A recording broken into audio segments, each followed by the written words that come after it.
modo a acalmar-nos interiormente. Quem se sentir à vontade poderá fechar os seus olhos, de modo a concentrar-se no seu próprio íntimo, dentro de si próprio. E no íntimo de cada um, elevemos o nosso pensamento a Jesus, agradecendo-lhe a possibilidade de aqui estarmos reunidos neste ambiente familiar, neste ambiente de fraternidade e de bem-estar.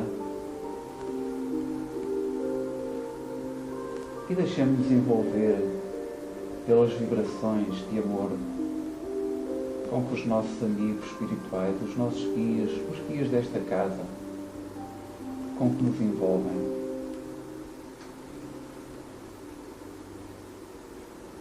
E assim, neste clima de bem-estar, de paz, de amizade, pedimos a Jesus que nos envolva a todos em bem-estar, em amor, em capacidade de assimilação daquilo que vamos hoje aqui ouvir. Pedindo também aos amigos na espiritualidade que nos assistem, que assistam também o palestrante desta tarde. E então, assim, gratos, vamos continuar o trabalho desta tarde, passando a palavra a João.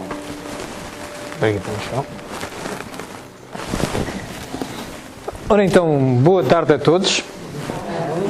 É com muito gosto que aqui estou de novo, não postumamente, apenas venho a falar de umas obras que são póstumas. E de facto o João já me ajudou, mas com uma rasteira, atenção, para os mais atentos repararam que ele lançou-vos uma rasteira. Esta obra não pertence à codificação básica, certo? Portanto, a codificação básica termina com a Gênese, em 1868, ok? Depois morre Kardec em 1869 e esta obra, daqui não se vê, mas é publicada em janeiro de 1890, 21 anos depois. Realmente é atribuída a Kardec. Porquê? Isto é um repositório, é como se fosse um testamento da doutrina espírita. É um repositório das notas que ele tomava, que não publicou em outras obras em vida. E foi a esposa dele, viúva, e os amigos da Sociedade Espírita de Paris, na altura, que, passado 21 anos, resolveram dar vida, dar publicidade a estes apontamentos todos. E tem muita coisa interessante. Para os mais estudiosos da doutrina espírita, é incontornável esta obra e a Revista Espírita. Mas se tiverem que de imediato ir à procura de uma clarificação complementar de algo que vos apareça na codificação básica, Livro dos Espíritos, Livro dos Médiuns, Evangelho, Céu e Inferno e Gênese, rapidamente vêm aqui e encontram muita coisa. Vou-vos demonstrar hoje que assim é. É uma obra muito interessante de se ler, tem um caráter mais pessoal, inclusivamente, para quem também quer conhecer a personalidade de Kardec, a forma como ele pensava, vale a pena, não só para complementar os seus estudos espíritas, mas também para perceber o que era este homem, a maneira de pensar dele, e como deve ser encarada a forma de ser espírita na sua vertente filosófica, científica e moral, escutando mesmo o sentir do codificador. Bom, mas passemos a ver, então nós vamos hoje tratar deste assunto com estes objetivos. Vamos começar por ver o porquê, porque é que as obras póstumas aparecem. Depois vamos ver um bocadinho da história da sua publicação, como é que ela é publicada e porque é que é publicada. Vamos olhar para a estrutura dela e depois vamos mergulhar na estrutura. Ora, vamos começar por ver as obras póstumas. Vamos socorrer de um vídeo que mais ou menos explica melhor do que eu. O pedagogo, linguista e cientista francês Hippolyte Léon Denisard Rivail foi um instrumento de um espírito de verdade que possibilitou o advento do Consolador prometido por Jesus. Esse Consolador é a doutrina espírita, a terceira revelação de Deus aos homens. Em 31 de março de 1869, o inesquecível codificador da doutrina espírita desencarnou em plena atividade na Sociedade Parisiense de Estudos Espíritas aos 65 anos de idade. No entanto, o codificador do Espiritismo era portador de uma rara capacidade de trabalho e de uma férrea determinação em abordar todas as questões relativas ao Espiritismo. Por essa razão, suas corajosas investigações, pesquisas, dissertações, publicações sempre estiveram em estágio muito avançado de preparação e seus livros elaborados bem antes da sua publicação. Com esforço muito grande, sua viúva e seus amigos publicaram o livro Obras Póstumas, apresentando vários estudos desse apóstolo de espírito de verdade que nunca haviam aparecido em lugar algum. Esse livro representa o testamento doutrinário de Allan Kardec e nele se pode conhecer o drama de um homem que, tendo estado muito à frente de seu tempo, teve que enfrentar pelejas muito ásperas, resistências quase intransponíveis, opositores ferozes e também a incompreensão e a deslealdade de pessoas muito próximas e íntimas que desejavam colocar-se acima da doutrina espírita. Se há uma palavra espírita que resuma esta obra, é efetivamente este testamento doutrinário de Kardec. Ou seja, da doutrina espírita, uma vez que estamos a falar do codificador. Vale a pena ler por isso. Vale a pena ler por isso. É um livro um bocadinho diferente dos outros. Enquanto os outros se baseiam, têm um sabor a consulta, não é? Por exemplo, no livro dos Espíritos são 1019 perguntas e nós rapidamente vamos ao que queremos, não é preciso ler de fio a pavio. Este tem um sabor distinto, embora esteja organizado cronologicamente, à medida do que ele foi deixando para trás, apontamentos que foram deixados para trás, e que depois podemos ligar e compreender coisas que venham no livro dos Espíritos ou nas outras obras da codificação, tem mais um sabor vamos permitir que eu diga, é romance. Portanto, tem uma historiazinha mais engraçada, assim, tem um ato pessoal. Vale a pena, aconselho-vos. Bom, vamos então olhar para este testamento. Portanto, já vimos porque é que ele aparece.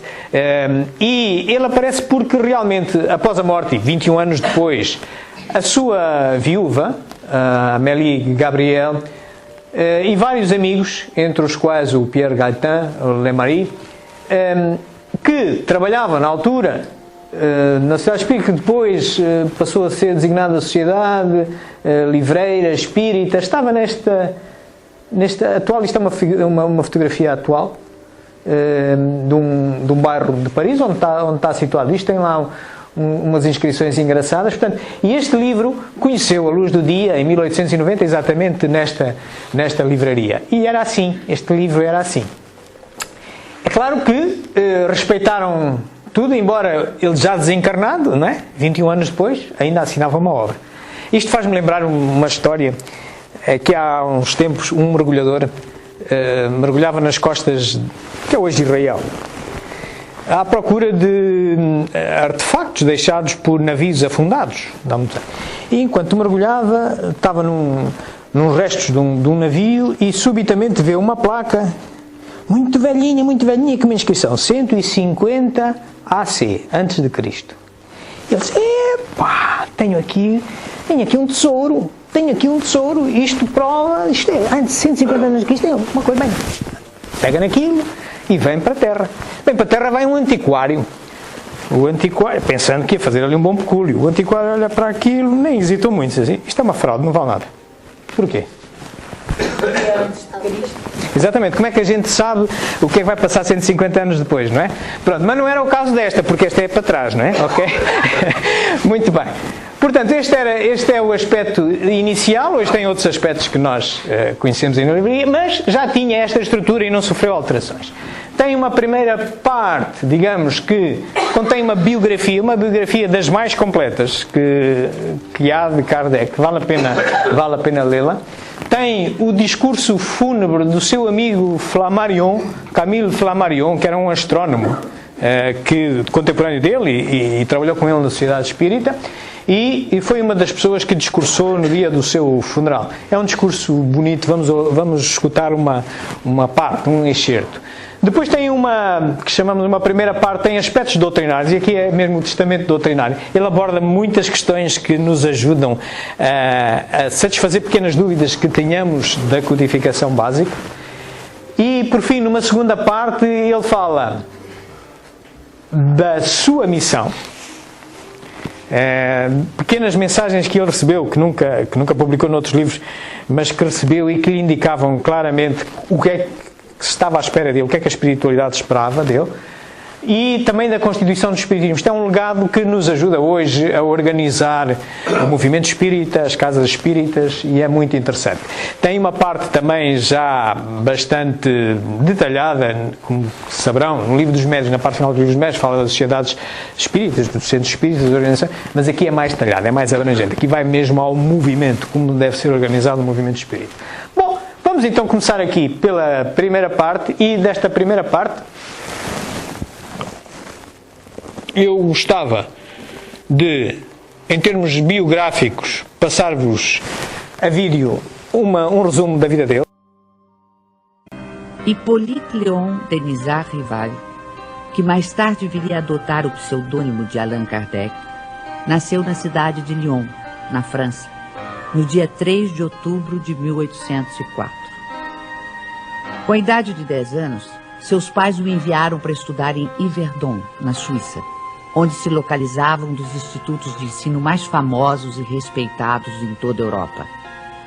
Fundado pelo educador suíço Johann Pestalozzi, o instituto era uma espécie de escola modelo, admirada pela aristocracia, altas personalidades políticas, científicas, literárias e filantrópicas.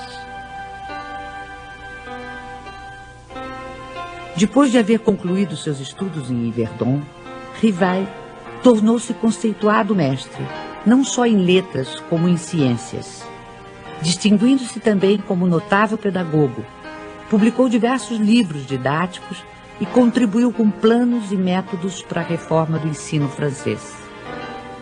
Esta longa experiência pedagógica habilitou o professor Rival para outra tarefa, a codificação do espiritismo. Aos 65 anos incompletos, vitimado por um aneurisma, Allan Kardec faleceu em sua casa enquanto trabalhava. Portanto, ele morre em 31 de março de 1869, dá-se o seu funeral e este discurso é maravilhoso. Senhores, deixemos apenas que das nossas mentes desçam sobre a face impassível do homem ora estendido diante de nós, testemunhos de afeição e sentimentos de pesar que lhe permaneçam ao derredor em seu túmulo, qual embalsamamento do coração.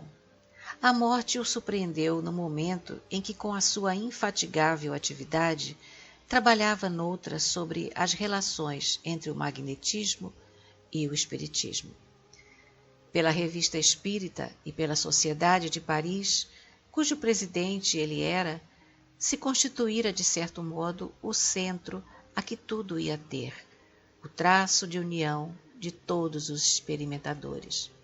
Suscitou rivalidades, fez escola de feição um pouco pessoal, havendo ainda alguns dissídios entre os espiritualistas e os espíritas. Doravante, senhores, devemos unir-nos, todos, por uma solidariedade fraterna, pelo desejo geral e impessoal do verdadeiro e do bem. Ele, porém, era o que eu denominarei simplesmente o bom senso encarnado. Aplicava sem cessar à sua obra as indicações íntimas do senso comum. Esse estudo, que foi lento e difícil, tem que entrar agora num período científico. Esse método tem de tomar os fenômenos de ordem misteriosa a que assistimos para os dissecar, medir e definir. O Espiritismo não é uma religião, mas uma ciência, da qual apenas conhecemos o ABC. A imortalidade é a luz da vida, até a vista. Convido-os a desfolharem as obras póstumas e lerem na íntegra, só escutamos uma parte, é um discurso maravilhoso. E eu gosto muito daquela parte em que fala, é o bom senso, este homem era o bom senso encarnado. ok? Se as obras póstumas são o testamento da doutrina espírita, Kardec em si é o bom senso encarnado. E é muito interessante. Este seu amigo realmente é um cientista, era astrónomo, mas não era por isso que ele não entendia bem, e vejam o apelo que ele faz neste discurso, ao uso da razão para se perceber esta doutrina, aquilo que nos rodeia, para interpretar a realidade à nossa volta. Ok?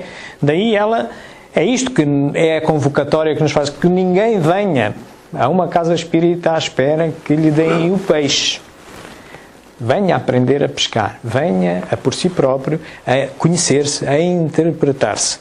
Porque só assim poderá ter a segurança para enfrentar o mundo, para se enfrentar a si próprio, aos seus receios, aos seus problemas e ajudar os outros. Ok? Daí isto ser realmente uma filosofia, uma ciência, exatamente porque nós temos que perceber, nós temos que racionalizar a nossa fé. Isso é uma das questões que vamos ver também agora na parte dos aspectos doutrinários, depois de termos a biografia, que é bastante extensa. Também vos convido a ver, se tiverem curiosidade sobre a vida dele, particularmente antes dele ser o codificador, é muito interessante. É uma vida de docente, pedagogo, é interessante, mas mostra logo a maneira de raciocinar dele, o método científico, a racionalidade toda que está por trás da ideia dele e que ele depois nos transmite através da codificação básica e da complementar também em seu nome. Esta é uma das obras da codificação complementar. Muito bem, mas falava-vos eu que uma das questões fundamentais é esta. Só é inabalável a fé que pode enfrentar a razão face a face em todas as épocas da humanidade. É a esse resultado que o Espiritismo conduz, triunfando assim da incredulidade todas as vezes em que não encontra a oposição sistemática e interessada. Isto é um excerto logo do primeiro capítulo dessa parte, deste tal testamento doutrinário. Para aqueles que já tiveram a oportunidade de se cruzar com o Evangelho segundo o Espiritismo, estarão provavelmente a reconhecer logo na portada, mal abrem a capa, veem uma alusão a isto. A fé raciocinada não é aquela que pode enfrentar, a fé mais forte é aquela que pode enfrentar a razão em qualquer momento. E dá nome inclusivamente a um capítulo desse Evangelho, que é o 19, que a fé move montanhas. Vão lá e vão ver outra vez essa história. O apelo exatamente a que racionalizemos a nossa fé. Saibamos porque é que Deus existe, por exemplo. E uma dos subcapítulos deste primeiro capítulo é exatamente sobre Deus, que ele depois transpôs. Vocês, ao lerem este subcapítulo, vão reconhecer aquilo que está na primeira parte do Livro dos Espíritos.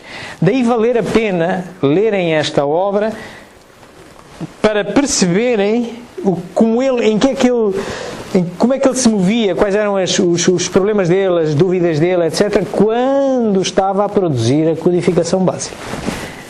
Este é um dos capítulos primeiros, depois tem este. As almas ou espíritos dos que aqui viveram constituem o mundo invisível que povoa o espaço e no meio do qual vivemos. Daí resulta que desde que há homens, há espíritos, e que se estes últimos têm o poder de manifestar-se, devem tê-lo tido em todas as épocas. É o que comprovam a história e as religiões de todos os povos. Entretanto, nestes últimos tempos, as manifestações dos espíritos assumiram grande desenvolvimento e tomaram um caráter mais acentuado de autenticidade, porque estava nos desígnios da providência por termo a praga da incredulidade e do materialismo por meio de provas evidentes, permitindo que os que deixaram a terra viessem a testar sua existência e revelar-nos a situação ditosa ou infeliz em que se encontrava. Neste capítulo estão a ver, se no primeiro encontrávamos algo sobre a racionalidade da fé, as questões de Deus, estão a ver uma ligação íntima com a primeira parte do Livro dos Espíritos. fala das causas primeiras. Este segundo tem a ver logo com a segunda parte do livro dos Espíritos, a vida espírita, em que se chega à conclusão que nós, afinal, não somos só corpo, também temos um espírito e o perispírito, etc., e aquelas manifestações todas. E depois daqui, como sabeis, há um segundo livro, o segundo livro da codificação, é o livro dos médiuns, baseia-se nisto. Embora haja um livrinho da codificação complementar, que por acaso é o segundo em forma de livro, tirando a revista Espírito. Portanto, em 1857 sai o livro dos Espíritos. Em 1858 ele começa a publicar a revista Espírita, mas não consideramos isso um livro em si, será um conjunto de livros. Aparece um livrinho que eram umas instruções para a condução de reuniões mediúnicas, que depois desaparece esse livrinho e passa a estar tudo metido no livro dos médiuns, mas existe. Portanto, nesta altura, ele tem aqui os seus apontamentos dessa altura da sua vida, entre 1857 e 1860, tem aqui estes apontamentos e é muito, muito interessante perceber. A questão da natureza do Cristo foi debatida desde os primeiros séculos do cristianismo e pode-se dizer que ainda não se acha solucionada. Foi a divergência das opiniões sobre este ponto que deu origem à maioria das seitas que dividiram a Igreja há 18 séculos. As opiniões se firmaram mais sobre abstrações do que sobre fatos.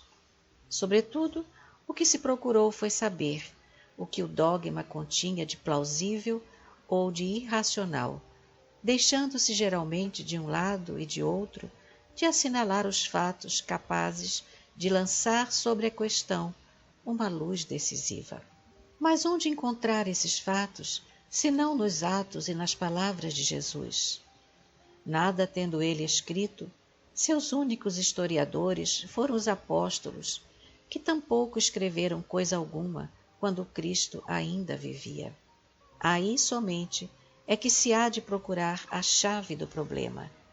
Todos os escritos posteriores são apenas, e não podem deixar de ser, simples comentários ou apreciações, reflexos de opiniões pessoais, muitas vezes contraditórias, que em caso algum poderiam ter a autoridade da narrativa dos que receberam diretamente do Mestre as instruções. Para aqueles que já conhecem, porque usam, pelo menos que seja no Evangelho no lar, o Evangelho segundo o Espiritismo, vão ver, está relacionado com isto, certo? Porque é que aparece o Evangelho segundo o Espiritismo? Para clarificar aqueles dogmas todos que existia, e inclusivamente sobre aquilo que a natureza de Cristo e o que é que ele poderia ter dito. Isto são os apontamentos dele nessa altura. É a terceira obra da codificação. Vale a pena ler. Depois aparece este capítulo que é muito giro. Diz muito aqui do nosso amigo João Costa Dates. Puramente humano é uma questão muito discutível e muito discutida. Belo, realmente belo, só é o que o é sempre e para todos. E essa beleza eterna, infinita, é a manifestação divina em seus aspectos incessantemente variados. É Deus em suas obras e nas suas leis. Eis aí a única beleza absoluta. É a harmonia das harmonias e tem direito ao título de absoluta, porque nada de mais belo se pode conceber.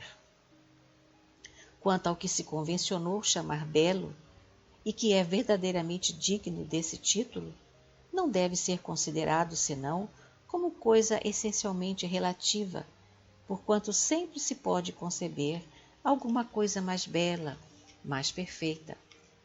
Somente uma beleza existe, e uma única perfeição: Deus. Fora dele, tudo que adornarmos com esses atributos não passa de pálido reflexo do belo único, de um aspecto harmonioso das 1001 harmonias da criação. E é nessas 1001 harmonias onde encontramos a música, onde encontramos a literatura, onde encontramos muitas outras artes, a pintura, etc., por aí adiante. E é divino, esta harmonia é divina. Eu conto-vos uma pequena anedota. Um religioso radical do Médio Oriente encontra-se um dia em Londres e manda parar um táxi, apanhar um táxi. Entra no táxi e apercebe-se que o taxista tinha música, uma estação de rádio, estava a dar rock and roll, mas calmo, portanto, O homem entra e a primeira coisa que diz logo ao taxista é que desliga o rádio, porque de acordo com a religião dele está proibido ouvir música, porque o profeta não ouvia música, não existia música, muito menos esta música ocidental atual que não vale nada. O taxista ouviu, andou um bocadinho mais para diante, encostou, desligou o rádio, abriu a porta e diga: então faça favor de sair, porque no tempo do profeta também não havia táxis, apanha um camelo. Ora bem, continuando, este capítulo é muito interessante, fala das alternativas da humanidade naquele tempo e hoje mantêm-se muito válidas, como encarar a vida, como encarar de onde vimos, para onde vamos, qual é a nossa natureza. E cá estão a doutrina materialista, a doutrina deísta, a doutrina dogmática, a panteísta e a espírita.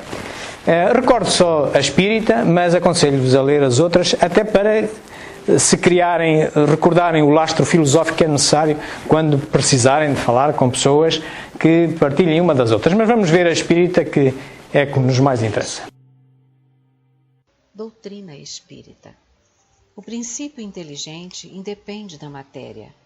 A alma individual preexiste e sobrevive ao corpo. O ponto de partida ou de origem é o mesmo para todas as almas, sem exceção. As almas ou espíritos progridem mediante o uso do livre-arbítrio, pelo trabalho e pela boa vontade. A vida espiritual é a vida normal. A vida corpórea é uma fase temporária da vida do espírito. O espírito progride no estado corporal e no estado espiritual. O estado corpóreo é necessário ao espírito até que haja galgado um certo grau de perfeição, e de cada vez encarna com o progresso que haja realizado em suas existências precedentes e na vida espiritual. Quando no mundo alcança tudo o que aí pode obter, deixa-o para ir a outros mundos, intelectual e moralmente mais adiantados, até a perfeição de que é suscetível a criatura. A punição que sofre é consequência do seu endurecimento no mal, de sorte que, como perseverarem no mal, eles se punem a si mesmos. Mas a porta do arrependimento nunca se lhes fecha, e eles podem, desde que o queiram, volver ao caminho do bem e efetuar com o tempo... Valerá a pena lerem as outras, recordarem as outras. Ao chegar ao final desta primeira parte, ele endereça toda uma série de questões e problemas relativos a estes assuntos que aqui estão, desde os desertores, a vida futura, as expiações coletivas, e há um capítulo interessante que é este, a resposta ao trator do espiritismo. Vamos ver aqui um trecho muito engraçado. É imprescritível o direito de exame e de crítica, e o espiritismo não alimenta a pretensão de subtrair-se ao exame e à crítica, como não tem a de satisfazer a toda a gente. Cada um é, pois, livre de o aprovar ou rejeitar. Mas para isso, necessário se faz discuti-lo com conhecimento de causa. Ora, a crítica tem por demais provado que ele ignora os mais elementares princípios, fazendo-o dizer precisamente o contrário do que ele diz, atribuindo-lhe o que ele desaprova, confundindo-o com as imitações grosseiras e burlescas do charlatanismo, enfim, apresentando como regra de todos as excentricidades de alguns indivíduos. Também por demais a malignidade ha querido torná-lo responsável por atos repreensíveis ou ridículos, nos quais o seu nome foi envolvido incidentemente, e disso se aproveita como arma. Portanto, vamos sempre encontrar pessoas contrárias à nossa opinião, mas, de princípio, essas pessoas são tão bem-vindas. As suas ideias são tão bem-vindas quanto as nossas. Reparem, a realidade é inapreensível para qualquer um de nós. Nós vemos a realidade segundo a nossa verdade. E só temos a lucrar, só temos a ganhar confrontando a nossa verdade com outros. Mas claro, para sermos sérios, temos que estudar. Eu não me vou pôr a falar doutrina filosófica qualquer ou de um determinado fenómeno se eu, no mínimo, não for estudar minimamente. É o que acontece muitas vezes com o espiritismo. Quantos de vocês já ouviram falar que isto é macumbas e enfim, coisas? São pessoas que não sabem, porque bastará ler, bastará estudar um pouco para se aperceberem que não é nada disso, bastará virem a uma casa espírita.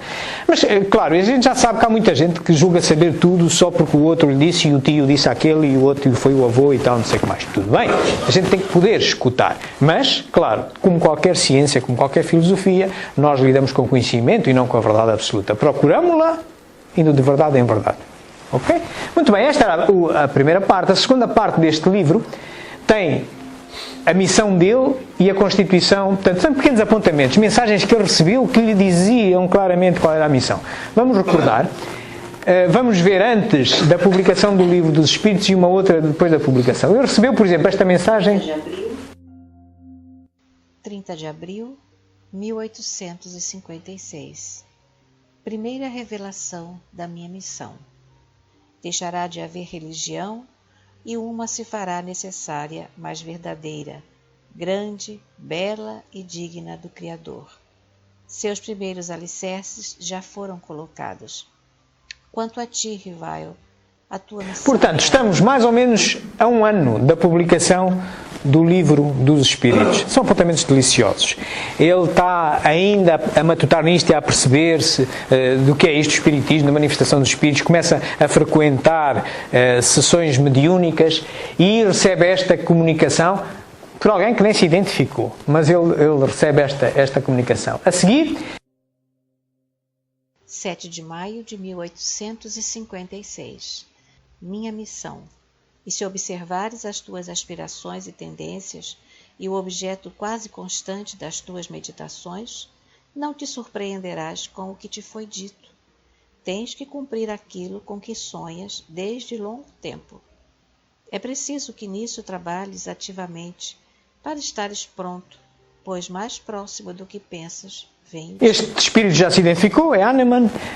É um conjunto de espíritos que poderemos numa aproximação filosófica ao que é o espírito da verdade, poderemos julgá-lo como integrante desse espírito da verdade. Porque há uma perspectiva coletiva de se encarar o espírito da verdade, que é o conjunto de espíritos superiores que se foram revelando, uns dando indicações e outros não.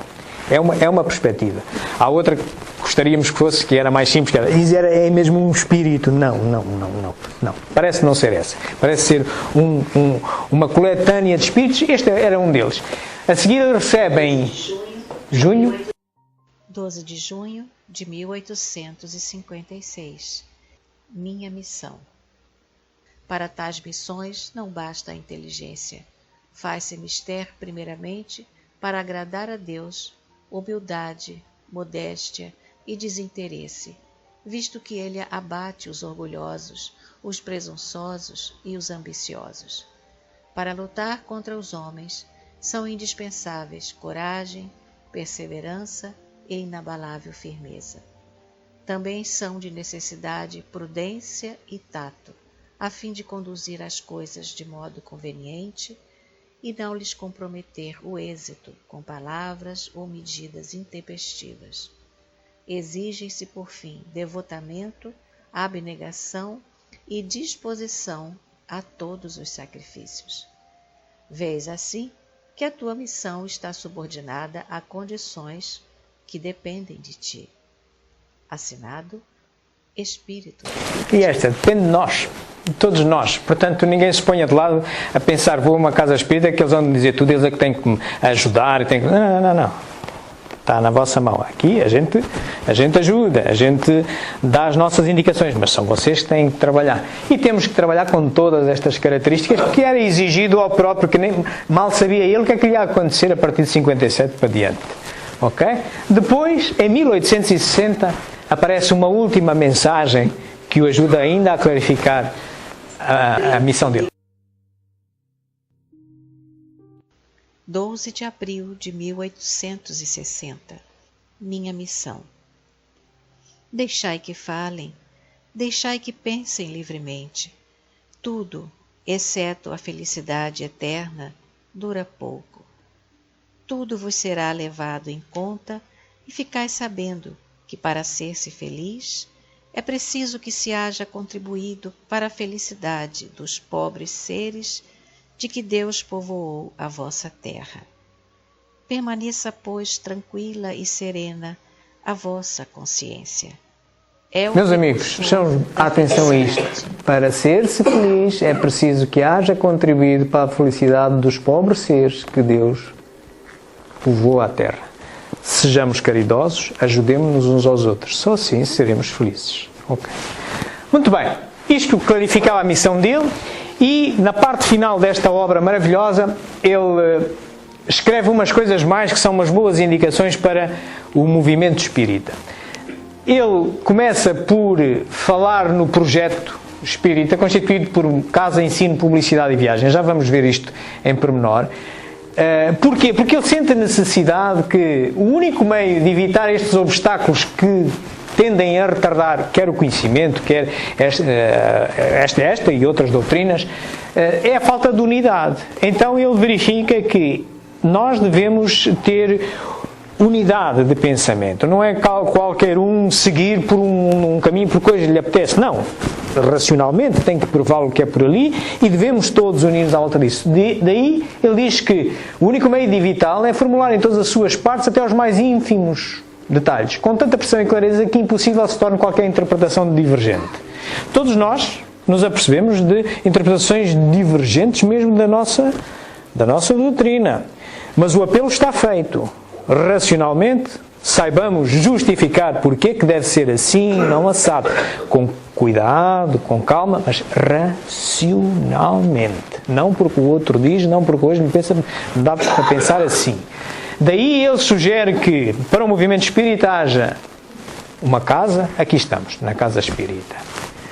Haja um programa de ensino, aqui temos o nosso programa de ensino, em que alguns frequentam os cursos que aqui temos. Haja publicidade, sim, nós fazemos a publicidade, vocês devem ter conhecido que hoje ia haver esta palestra, portanto, ou eventos que há, ou um jornal que possa existir, enfim. E que haja o que ele na altura chamava viagens. Hoje, chamemos as conferências que as pessoas fazem, as palestras que as pessoas fazem, que algumas das pessoas fazem e deslocam-se por vários sítios e fazem. Portanto, no tempo dele ele chamava as viagens, ele ia lá. Isto para quê? Isto ajuda muito porque quando nós temos palestrantes que venham de outras casas palestrar à nossa, é uma forma de nós contrastarmos a nossa verdade e evoluirmos mais, é vermos como estamos, e é uma forma de nos unirmos, ok? Ele também apela a isso. Por outro lado, nesta última parte, ele fala da constituição do Espiritismo. Tem aqui coisas muito interessantes, questões das hierarquias, dos chefes, que não há chefes no Espiritismo, mas enfim, ele dedica tudo isto, quais são os estatutos, as vias, os meios. São coisas interessantes para quem tem responsabilidades de direção de uma casa espírita ou de um movimento espírita de um âmbito geográfico mais alargado. Por outro lado, também há um credo espírita e que é muito giro de se perceber que tem uma série de princípios fundamentais da doutrina espírita que vale a pena ler. Bom, e o livro fecha-se e eu, para vos trazer aqui esta conferência, trouxe-os para além do livro que se fechou, não é? Trouxe os outros todos. Então este sim, da codificação básica. Este é da codificação complementar. É o último da codificação complementar de Kardec. Este, por acaso, é um dos primeiros da codificação complementar de Kardec. Este e as instruções para as reuniões mediúnicas, o que é o Espiritismo. A Revista Espírita é logo a seguir ao Livro dos Espíritos, em 58, ele começa com a Revista Espírita. Aqueles filmezinhos que vamos vendo estão por aqui. Estas musiquinhas que temos vindo a escutar. Eu vou publicar, como habitualmente, esta palestra neste canal de Espiritismo JG, e se alguém quiser, para além do tempo que ainda temos à disponibilidade para tirar algumas dúvidas, interagir comigo através de e-mail e colocar umas questões que queira, é à vontade, espiritismojg@gmail.com. Estou à vossa disposição. Muito obrigado pela vossa atenção.